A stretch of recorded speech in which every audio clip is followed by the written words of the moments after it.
Ladies and gentlemen, first of all, I really want to thank the Unity, the Global Peace and Unity organization to get me here. The most important thing, the point I want to make tonight is this, that it is extremely important for Muslims to be able to convey to people living in Western countries that there is no correlation between Islam and terrorism. Unfortunately, through a planned campaign, Islam and terrorism have been linked, and 1.3 billion Muslims are on the back foot, on the defensive, trying to justify that Islam has nothing to do with terrorism. And what the point you need to make is this, that according to the Holy Quran, 124,000 messengers of God were sent on earth, all of them with one message.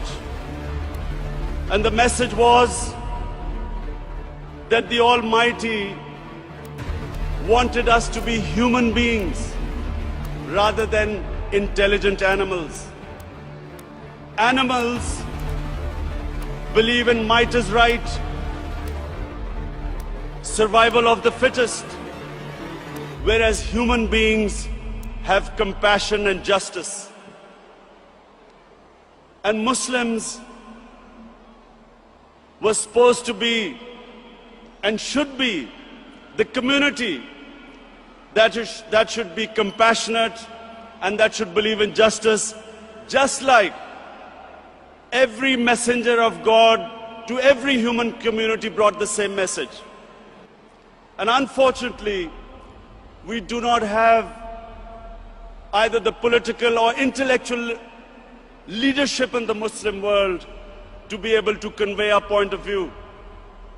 So we have things, we have words like Islamofascism, like radical Islam, perpetuating this image that perhaps it's something to do with Islam or radical Islam. All human communities have moderates, have liberals, have conservatives, and have fanatics. Islam also has its fanatics, but the moderate majority is always liberal, because our religion preaches, our religion accepts other communities and other religions. We all know that Islam believes in plurality. Muslims have lived with other religions. We have lived with Hindus, we have lived with Buddhists, we have lived with Jews, Christians. We accept, as the Quran says, Allah says in the Quran that it is through His will that we are distributed in different communities. It is through Allah's will that human beings are distributed in different religions and communities. And Allah goes on to say that had He wanted, we would all become one community.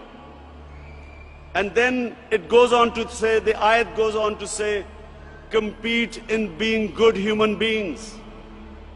So we have a religion which preaches plurality. We accept other religions. Nowhere does Allah tell us to convert everyone to one monoculture or mono-religion. And all we are asked is to be better human beings, compete in being better human beings.